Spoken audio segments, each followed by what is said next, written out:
कहानी शुरू होती है एक ऐसे वीरान टापू से जहां जमीन से ज्यादा डर हवा में फैला हुआ था। ये टापू सांपों से भरा हुआ था और यहाँ 4 दोस्त अक्सर एक ही मकसद से आते थे, पैसे कमाने के लिए। उनका काम था खतरनाक सांपों को पकड़ना और फिर उन्हें बेच देना। उस दिन भी वो इसी उम्मीद में यहाँ पहुंचे थे कि कोई बड़ा शिकार हाथ लगेगा। टापू पर पहुंचते ही उन्होंने एक पुराना लेकिन आजमाया हुआ तरीका अपनाया। एक मुर्गे की टांग में मजबूत रस्सी बांधी गई और उसे जमीन के अंदर बनी एक संकरी सुरंग में धीरे से डाल दिया गया। उनका मानना था कि जैसे ही कोई बड़ा अजगर या पायथन उसे निगलने की कोशिश करेगा, वो रस्सी खींचकर सांप को बाहर निकाल लेंगे। कुछ देर तक सब शांत रहा, फिर अचानक रस्सी में जोर का खिंचाव महसूस हुआ। सैनथियाओ, जो सबसे आगे खड़ा था, ने पूरी ताकत से रस्सी खींची, लेकिन अगले ही पल रस्सी टूट गई। यही वो पल था जब उसके चेहरे पर मुस्कान नहीं, डर साफ दिखाई देने लगा। उसे यकीन हो गया कि सुरंग के अंदर कुछ बहुत बड़ा है। बिना ज्यादा सोचे उसने फैसला किया कि वो खुद अंदर जाएगा। उसने साथियों से कहा कि जैसे ही वो इशारा करे, सब मिलकर उसे बाहर खींच लेना। बात खत्म होते ही सैनथियाओ सुरंग के अंदर उतर गया। अंदर का नजारा देखकर उसकी सांस अटक गई। वहाँ सच में एक विशाल सांप था और उसने झट से उसे पकड़ भी लिया। लेकिन तभी उसे एहसास हुआ कि ये सुरंग जितनी बाहर से दिखती है, अंदर से उससे कहीं ज्यादा फैली हुई है। अजीब सी आवाजें, सन्नाटा और घुटन, सब कुछ खतरे का संकेत दे रहा था। घबराकर उसने जोर से चिल्लाकर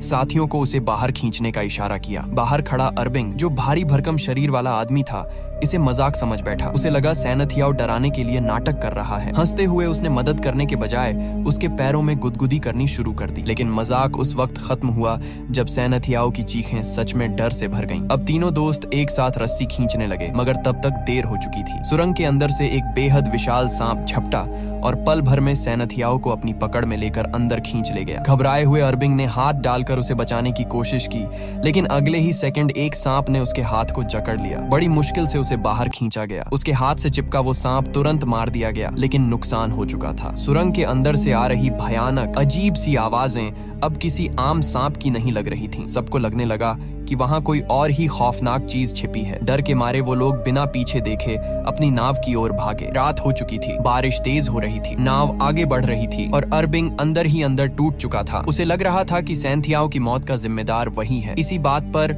नाव में बहस शुरू हो गई और तभी अचानक उनकी नाव को नीचे से जोरदार टक्कर लगी। उस झटके के बाद उन सबके दिमाग में एक ही ख्याल घूमने लगा, कहीं वही टापू वाला खौफनाक मॉन्स्टर उनका पीछा तो नहीं कर रहा। वो कुछ समझ पाते उससे पहले ही नाव को एक और जबरदस्त झटका लगा। इस बार असर इतना ज्यादा था कि पूरी नाव बुरी तरह डगमगा गई और डाबिंग अपना संतुलन खोकर सीधे पानी में गिर गया। डाबिंग को गिरते देख बामियान घबराकर नाव के ऊपर चढ़ा और तुरंत लाइट चालू कर दी। उधर अरबिंग ने बिना वक्त गंवाए रस्सी से बंधा हुआ टायर पानी में फेंक दिया ताकि डाबिंग उसे पकड़ सके। सब कुछ सेकंड में हुआ, लेकिन डर का माहौल और गहरा होता जा रहा था। इसी बीच जैसे ही अरबिंग की नजर बामियान की तरफ गई, उसके पीछे उसे एक बेहद विशाल सांप खड़ा दिखाई दिया। अगले ही पल वो सांप वहां से गायब हो गया, जैसे पानी में घुल गया हो। इससे पहले कि कोई कुछ कर पाता, उसी सांप ने पानी में गिरे डाबिंग पर हमला कर दिया और पल भर में उसकी जान चली गई। अरबिंग ने हिम्मत जुटाकर भाले से उस सांप पर वार करने की कोशिश की, लेकिन वो सांप आम नहीं था। उसने पलटकर इतना जोरदार हमला किया कि अरबिंग हवा में उछल गया और जमीन पर गिरने से पहले ही उस सांप का शिकार बन गया। अब नाव पर सिर्फ बामियान बचा था। उस विशाल सांप का आकार देखकर उसका डर हद से ज्यादा बढ़ चुका था। वो कांपते हुए सांप से रहम की भीख मांगने लगा और बार बार कहने लगा कि अगर उसकी जान बख्श दी गई तो वो कभी भी दोबारा सांप नहीं पकड़ेगा। लेकिन सांप नहीं रुका। वो नाव पर चढ़ता हुआ उसकी ओर बढ़ने लगा। तभी बामियान की नजर नाव में रखे एक कैमरे के पास पड़ी कुछ अजीब सी चीजों पर गई। वो सांप के अंडे थे। असल में वही वजह थी जिसकी वजह से वो विशाल सांप इस नाव तक पहुंचा था। अपने अंडों को देखते ही वो और आक्रामक हो गया और अगले ही पल बामियान की भी जान चली गई। कुछ दिनों बाद कहानी एक नई जगह पर पहुंचती है। एक औरत घबराई हुई हालत में शेन नाम के एक आदमी को अपने घर की तरफ ले जा रही थी। शेन एक पेशेवर स्नेक रेस्क्यूअर था। उस औरत के घर में एक खतरनाक सांप घुस आया था, इसलिए उसने मदद के लिए शेन को बुलाया था। घर के अंदर कदम रखते ही शेन की नजर कुछ सांप के अंडों पर पड़ी। पूछने पर पता चला कि वो अंडे उस औरत का पति कहीं से उठा कर ले आया था। शेन ने साफ शब्दों में कह दिया कि वही सांप इन अंडों की वजह से यहाँ तक पहुंचा है। तभी ऊपर वाले कमरे से हलचल की आवाज आई। शेन तुरंत वहां पहुंचा। कमरे के एक कोने में वो औरत का पति और उसका बच्चा डरे हुए बैठे थे और उनके सामने वही जहरीला सांप फन फैलाए खड़ा था। सांप ने शेन पर भी हमला करने की कोशिश की, लेकिन शेन अपने काम में माहिर था। उसने कुछ ही पलों में सिर्फ एक रस्सी की मदद से सांप को काबू में कर लिया। जब उस औरत के बच्चे ने राहत की सांस लेते हुए शेन का शुक्रिया अदा किया तो शेन ने शांति से कहा, सांप बुरे नहीं होते, बस अपने पिता से कहना कि आज के बाद सांप के अंडे कभी मत चुराना। इसके बाद शेन के पास उसका दोस्त माफिन आया। आते ही उसने अपना मोबाइल शेन के सामने कर दिया। स्क्रीन पर एक न्यूज क्लिप चल रही थी। रिपोर्ट में बताया जा रहा था कि कुछ दिन पहले समुद्र में हुई रहस्यमयी घटना के बाद अब पुलिस को समुद्र के किनारे बामियान की लाश और उसका कुछ सामान मिला है। लाश की हालत देखकर साफ लग रहा था कि मामला किसी आम हादसे का नहीं है। ये खबर देखते ही शेन एक पल भी रुका नहीं। वो सीधे वाइल्ड लाइफ प्रोटेक्शन एसोसिएशन के ऑफिस पहुंच गया। वहां उसने बामियान की तस्वीरें सबके सामने रखी और समझाया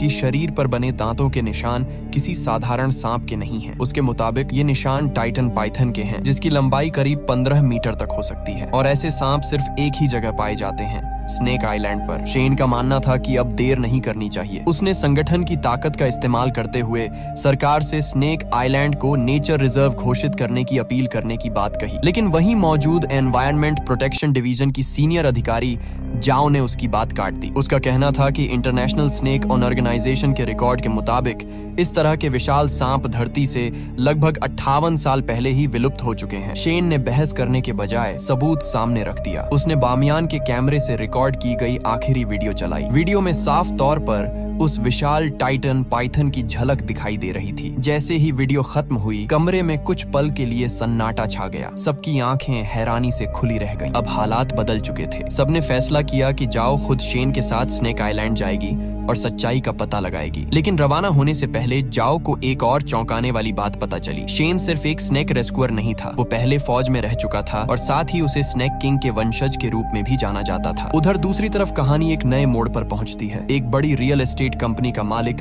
पैन 4 वीरान द्वीपों को टूरिज्म प्रोजेक्ट में बदलने की तैयारी कर चुका था। इन्हीं द्वीपों में स्नेक आइलैंड भी शामिल था। पैन इस प्रोजेक्ट में पहले ही भारी पैसा लगा चुका था और अब वो किसी भी कीमत पर पीछे हटने को तैयार नहीं था। इसी मकसद से वो जिन नाम के एक शख्स से मिलने पहुंचा जो ब्लैक मार्केट में सांपों को पकड़कर बेचने के लिए जाना जाता था। पैन को पता था कि अगर इस टापू से सांपों का खात्मा करना है तो उसे जिन जैसे लोगों की ही जरूरत पड़ेगी। पैन ने जिन के सामने सोने की कुछ ईंटें रखी और साफ शब्दों में कहा कि किसी भी हाल में शेन को रोका जाना चाहिए। अगर शेन ने ये साबित कर दिया कि उस टापू पर सच में टाइटन पाइथन मौजूद है तो उसके पूरे टूरिज्म प्रोजेक्ट में लगाया गया पैसा मिट्टी में मिल जाएगा। जिन ने बिना ज्यादा सोचे जवाब दिया कि वो ऐसी हालत पैदा ही नहीं होने देगा। अगले ही दिन शेन, जाओ और उनका दोस्त माफिन एक नाव के जरिए उसी खतरनाक टापू की तरफ निकल पड़े। सफर के दौरान शेन ने दूरबीन से आसपास का जायजा लिया तो उसकी नजर दूर एक दूसरी नाव पर पड़ी। ध्यान से देखने पर उसे जिन अपने गुंडों के साथ उसी दिशा में जाता दिखाई दिया। उसी पल शेन समझ गया कि जिन और पैन के बीच डील हो चुकी है। टापू पर पहुंचते ही जिन ने अपने आदमियों से वहां रुकने का पूरा इंतजाम करवाया और तुरंत टाइटन पाइथन को पकड़ने की योजना बनाने लगा। सब कुछ उनके कंट्रोल में लग रहा था, लेकिन तभी हालात बदलने लगे। जिन का आदमी मुताऊ थोड़ी दूरी पर शौच के लिए गया था, वहीं पास में बंधा उसका कुत्ता अचानक जोर जोर से भौंकने लगा। उसे झाड़ियों में कुछ अजीब सा महसूस हो रहा था। अगले ही पल कुत्ता अपनी रस्सी तोड़कर उन्हीं झाड़ियों में भाग गया और फिर वापस नहीं लौटा। ये देखकर मुताऊ के दिल में डर बैठ गया, लेकिन असली खौफ तब सामने आया जब उसने महसूस किया कि कोई बेहद भारी चीज तेजी से उसकी तरफ बढ़ रही है। कुछ ही देर बाद मुताऊ लड़खड़ाता हुआ वापस टेंट्स की तरफ पहुंचा। उसकी हालत देखकर साफ लग रहा था कि उसके साथ कुछ बहुत गलत हुआ है। उसी वक्त उसके पीछे से एक विशाल कोबरा भी बाहर निकल आया। वही कोबरा मुताऊ की इस हालत की वजह था। कोबरा को देखते ही वहां अफरा तफरी मच गई और सब लोग जान बचाकर भागने लगे, लेकिन तभी वो कोबरा एक आदमी के सामने फन फैलाकर रुक गया। माहौल इतना तनावपूर्ण था कि अगर वो आदमी जरा भी हिलता तो उसकी मौत तय थी। तभी पास के एक टेंट से एक लड़की और 2 आदमी बाहर निकले जो आपस में भाई बहन थे। हालात कितने भी खतरनाक क्यों न हो, उन्होंने फैसला खेल के जरिए करने का किया। उन्होंने रॉक पेपर सीजर खेलना शुरू किया और तय हुआ कि जो जीतेगा वही उस विशाल कोबरा को पकड़ेगा। ये खेल हॉन्ग नाम के आदमी ने जीत लिया। हॉन्ग इस काम में इतना माहिर था कि उसने बिना वक्त गंवाए कोबरा को काबू में किया और कुछ ही सेकंड में उसे एक बैग में बंद कर दिया। इसके बाद उसने वो बैग जाकर सीधे जिन को सौंप दिया। इसी दौरान शेन भी अपने साथियों के साथ वहां पहुंच गया। आते ही उसने जिन से साफ कहा कि उस कोबरा को तुरंत छोड़ दिया जाए। बातों बातों में माहौल गर्म हो गया। थोड़ी बहस के बाद जिन ने तंज भरे अंदाज में कहा कि अगर शेन उसकी पकड़ से वो कोबरा वाला बैग छीन ले तो वो उसे ले जा सकता है। अगले ही पल हालात हाथापाई तक पहुंच गए। शेन का फौजी बैकग्राउंड यहाँ साफ नजर आ रहा था। उसकी चालें तेज और सटीक थीं। कुछ ही पलों में उसने जिन को काबू में कर लिया और कोबरा वाला बैग अपने हाथ में ले लिया। अपने बॉस को हारता देख जिन के गुंडों ने तुरंत शेन, माफिन और जाओ पर हथियार तान दिए। माहौल पल भर में और खतरनाक हो गया, लेकिन जिन ने हाथ उठाकर उन्हें रोक दिया। उसने सबको पीछे हटने का इशारा किया। भले ही वो ये लड़ाई हार चुका था, लेकिन उसके चेहरे से साफ लग रहा था कि असली खेल अभी बाकी है। उधर शेन और उसके साथी उस कोबरा को सुरक्षित तरीके से आजाद कर देते हैं। इसके बाद वो पूरे इलाके में घूम घूम कर टाइटन पाइथन की मौजूदगी के सबूत इकट्ठा करने लगते हैं। देखते ही देखते रात गहरी हो जाती है और बारिश भी शुरू हो जाती है। तेज बारिश से बचने के लिए शेन उन्हें उस पुराने कॉटेज में ले जाता है जिसे कभी उसके दादाजी ने अपने हाथों से बनाया था। ये जगह अब सुनसान थी और जंगल के बीच बिल्कुल अलग थलग खड़ी थी। जैसे ही वो लोग कॉटेज के अंदर कदम रखते हैं, हवा में सड़ी हुई मछली जैसी तेज बदबू फैल जाती है। इस बदबू ने शेन को चौकन्ना कर दिया। उसे अंदेशा हो गया कि शायद टाइटन पाइथन हाल ही में यहाँ से गुजरा है। तीनों सावधानी से कॉटेज का मुआयना ही कर रहे थे कि तभी उनकी नजर एक कोने पर पड़ी। वहाँ एक आदमी की लाश पड़ी हुई थी। ये दृश्य देखते ही माफिन और जाओ की हालत खराब हो गई। डर और सन्नाटे ने पूरे कॉटेज को अपनी गिरफ्त में ले लिया। जब शेन ने उस लाश को ध्यान से देखा तो उसके चेहरे का रंग उड़ गया। वो किसी और की नहीं बल्कि बामियान के दोस्त अरबिन की लाश थी। शरीर की हालत देखकर जाओ ने तुरंत बता दिया कि उसकी मौत किसी आम हमले से नहीं हुई बल्कि उसे जिंदा निगला गया था। ये साफ तौर पर सांप का काम था। शेन ने तय किया कि जैसे ही नेटवर्क मिलेगा वो पुलिस को अरबिन की लाश के बारे में सूचना देगा ताकि उसका सही तरीके से अंतिम संस्कार हो सके। इसके बाद कॉटेज की दीवार पर उनकी नजर पड़ी जहाँ एक बड़ा सा छेद बना हुआ था। तीनों ने मिलकर उस छेद के सामने भारी सामान लगा दिया ताकि कोई भी सांप अंदर न घुस सके। थोड़ी देर बाद जाओ कपड़े बदलने चली गई और शेन सबके लिए खाना बनाने लगा। लेकिन कपड़े बदलते वक्त जाओ को अजीब सा एहसास हुआ जैसे कोई उसे छुपकर देख रहा हो। उसने आसपास नजर दौड़ाई मगर कुछ दिखाई नहीं दिया। डर को नजरअंदाज करते हुए वो वापस शेन और माफिन के पास आ गई। खाने के बाद माफिन को शेन के दादाजी के एक पुराने संदूक से एक तस्वीर मिली। उस तस्वीर में साफ तौर पर टाइटन पाइथन दिखाई दे रहा था। उधर शेन और जाओ को फिर से किसी की मौजूदगी महसूस होने लगी। जब शेन ने दरवाजा खोलना चाहा तो पता चला कि दरवाजा बाहर से बंद किया गया था। उसी वक्त माफिन की नजर अरबिन की लाश पर डाले कपड़े पर गई। उसके नीचे कुछ हिल रहा था। डर के मारे उसकी आवाज तक नहीं निकल पा रही थी। शेन ने हिम्मत करके कपड़ा हटाया तो नीचे एक जहरीला सांप फुफकार रहा था। शेन ने तुरंत उसे पकड़कर दूर फेंक दिया, लेकिन खतरा अभी खत्म नहीं हुआ था। दूसरे ही पल एक और सांप ने माफिन को काट लिया। हालात हाथ से निकलते देख शेन ने आग का इस्तेमाल किया और दोनों सांपों को पीछे हटने पर मजबूर कर दिया। उसने अपने बैग से जहर का एंटीडोट निकाला ताकि माफिन को बचाया जा सके। लेकिन तभी छुपे हुए जिन के आदमी ने पीछे से आकर शेन को इंजेक्शन मार दिया। कुछ ही सेकंड में शेन का शरीर सुन्न होने लगा। वो हिल भी नहीं पा रहा था। उसी पल दोनों जहरीले सांप फिर से उनकी तरफ बढ़ने लगे। उधर बाहर जिन का ही एक आदमी जाओ को जबरदस्ती खींचकर कॉटेज से बाहर ले आया। उसकी नीयत साफ नहीं थी। वो जाओ के साथ कुछ गलत करने ही वाला था कि तभी झाड़ियों के पीछे से टाइटन पाइथन निकला। एक ही पल में उस आदमी को अपनी पकड़ में लिया और घसीटते हुए जंगल के अंदर ले गया। जाओ किसी तरह उसकी पकड़ से छूट गई। घबराई हुई जाओ भागकर वापस कॉटेज के अंदर आई। शेन और माफिन की हालत देखकर उसका दिल बैठ गया, लेकिन शेन ने मुश्किल से उसे एंटीडोट की तरफ इशारा किया। बिना वक्त गंवाए जाओ ने दोनों को एंटीडोट दे दिया और उनकी जान बच गई। अगली सुबह हालात थोड़े संभले। तीनों फिर से टाइटन पाइथन को ढूंढने के लिए निकल पड़े। तलाश के दौरान उन्हें एक पेड़ से लटकी हुई एक बड़ी सांप की केंचुली मिली। ये साफ सबूत था कि टाइटन पाइथन इसी टापू पर मौजूद है। हालांकि शेन जानता था कि सिर्फ इतना काफी नहीं है। सच साबित करने के लिए उन्हें अभी और भी ठोस सबूत इकट्ठा करने थे। इसी दौरान उनकी नजर पास ही जमीन पर पड़े योंग पर पड़ी। उसकी हालत बेहद खराब थी, जैसे उसकी जान किसी भी पल निकल सकती हो। शेन ने बिना देर किए अपना एंटीडोट निकाला और उसे दे दिया। कुछ ही देर में योंग की सांसें संभलने लगीं और उसकी जान बच गई। लेकिन तभी जाओ की नजर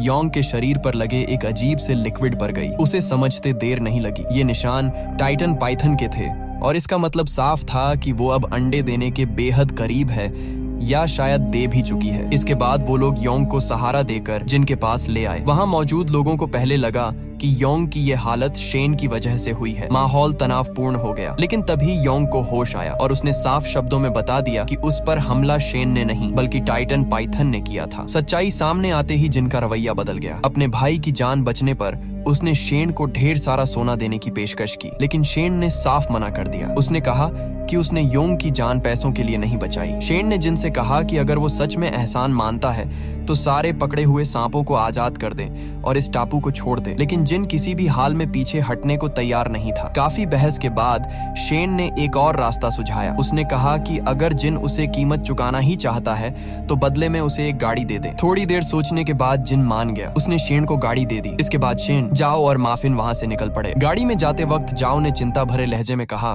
कि उसके हिसाब से टाइटन पाइथन अब तक अंडे दे चुकी होगी। अगर वो अंडे जिनके हाथ लग गए तो हालात और भी बिगड़ सकते हैं। पाइथन के बच्चों के बचने के चांस वैसे ही बहुत कम होते हैं। उसने साफ कहा कि उन्हें वो अंडे अपने साथ ले जाने होंगे। इस टापू पर टाइटन पाइथन की मौजूदगी साबित करने के लिए इससे बड़ा और ठोस सबूत कोई हो ही नहीं सकता। चलती गाड़ी में शेन ने आखिरकार जाओ को अपनी सच्चाई बता दी। उसने कहा कि वो स्नेक किंग फैमिली का वंशज है और सांपों की हिफाजत करना ही उसका असली मकसद रहा है। उसके दादाजी हमेशा कहते थे कि टाइटन पाइथन आज भी इस दुनिया में मौजूद है, लेकिन शेन ने कभी इस बात को गंभीरता से नहीं लिया। बामियान की मौत के बाद जब उसने उस पाइथन की रिकॉर्डिंग देखी तब उसे अपने दादाजी की बातों पर यकीन हो गया। शेन ने साफ कहा कि वो चाहता है सरकार इस टापू को नेचर रिजर्व घोषित करे ताकि लालच में आकर लोग यहाँ न आए और अपनी जान न गंवाएं। वो लोग अभी बात कर ही रहे थे कि अचानक गाड़ी के सामने से टाइटन पाइथन गुजर गया, इतना करीब कि सबकी सांसें थम गईं। बिना वक्त गंवाए शेन ने गाड़ी मोड़ी और उसका पीछा शुरू कर दिया ताकि इस बार पक्के सबूत के तौर पर उसकी वीडियो रिकॉर्ड की जा सके। लेकिन तभी अचानक सामने से एक दूसरी गाड़ी आकर रास्ता रोककर खड़ी हो गई। उसमें जिन का गुंडा खोंग अपनी बहन के साथ था। दोनों को लग रहा था कि उनके भाई की मौत के पीछे शेन का हाथ है। बात करने की बजाय उन्होंने सीधे हमला कर दिया। काफी देर तक जबरदस्त हाथापाई चलती रही। आखिरकार शेन ने खोंग को बेहोश कर दिया और माफिन ने उसकी बहन को काबू में कर लिया। इसके बाद उन्हें एहसास हुआ कि जाओ कहीं दिखाई नहीं दे रही। बिना देर किए दोनों उसे ढूंढने निकल पड़े। उधर जाओ अकेले ही टाइटन पाइथन का पीछा करते करते उसकी गुफा तक पहुंच चुकी थी। उसने देखा कि पाइथन गुफा से बाहर निकल चुका है। हिम्मत जुटाकर जाओ ने टॉर्च जलाई और नीचे झांका। गुफा के अंदर उसे कई बड़े बड़े अंडे दिखाई दिए। यही वो सबूत था जिसकी उसे तलाश थी। पाइथन के बाहर होने का फायदा उठाकर जाओ रस्सी के सहारे नीचे उतर गई और अंडों को करीब से देखने लगी, लेकिन तभी उसे एहसास हुआ कि पाइथन वापस लौट रहा है। घबराकर उसने तुरंत एक अंडा अपने बैग में डाला और ऊपर चढ़ने लगी। उसी पल किसी ने नीचे से उसका पैर पकड़ लिया। वो वही आदमी था जिसने पहले कॉटेज के बाहर उसके साथ गलत करने की कोशिश की थी। टाइटन पाइथन ने उसे निगल तो लिया था, लेकिन वो किसी तरह जिंदा बच गया था और अब बदले की आग में जल रहा था। उसने चिल्लाकर कहा कि अगर वो मरेगा तो जाओ को भी साथ लेकर मरेगा। इसी पल जाओ को याद आया कि टाइटन पाइथन की तलाश के दौरान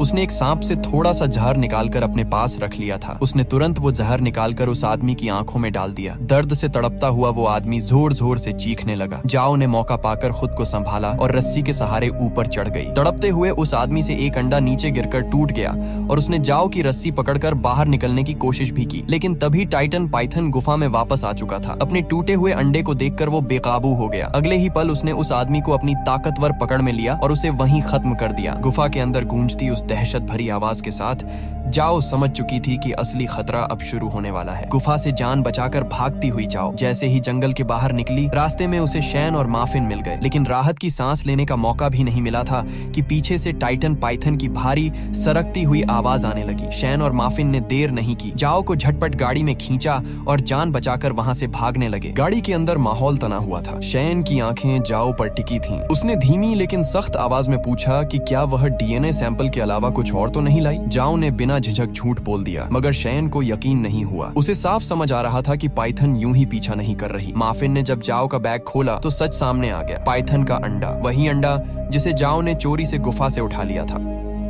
शैन ने चेतावनी दी कि अगर यह अंडा वापस नहीं रखा गया तो वे तीनों की मौत तय है, लेकिन जाओ किसी कीमत पर अंडा छोड़ना नहीं चाहती थी। उसने अचानक चाकू निकालकर माफिन के गले पर रख दिया और शैन को गाड़ी तेज चलाने का हुक्म दिया। कुछ दूरी पर जाकर जब पाइथन पीछे छूट गई, जाओ गाड़ी से कूदकर भाग निकली, लेकिन वह ज्यादा दूर नहीं जा पाई थी कि जिन और उसके लोग उसे घेर चुके थे। यही खुलासा हुआ कि जाओ भी किसी मिशन पर थी। उसे टाइटन पाइथन का अंडा लाने का कॉन्ट्रैक्ट मिला था और इसी वजह से वह शैन के साथ इस टापू पर आई थी। जिनके आदमी शैन और माफिन को भी पकड़कर गाड़ी से बाहर ले आए। शैन ने आखिरी बार समझाने की कोशिश की, मगर जिन को सिर्फ पाइथन चाहिए था। उसने तीनों को बांध दिया और शैन व माफिन को एक कंटेनर में बंद कर उनके ऊपर खून उड़ेल दिया ताकि उस खूंखार सांप को चारे के लिए बुलाया जा सके। खून की गंध ज्यादा देर तक छुपी नहीं रह सकती थी। थोड़ी ही देर में पाइथन वहां पहुंच गई। कंटेनर के अंदर शैन ने हिम्मत दिखाई और चालाकी से अपनी और माफिन की रस्सियां खोल दी। दोनों किसी तरह बाहर निकलने ही वाले थे कि जिन ने सीसीटीवी पर सब देख लिया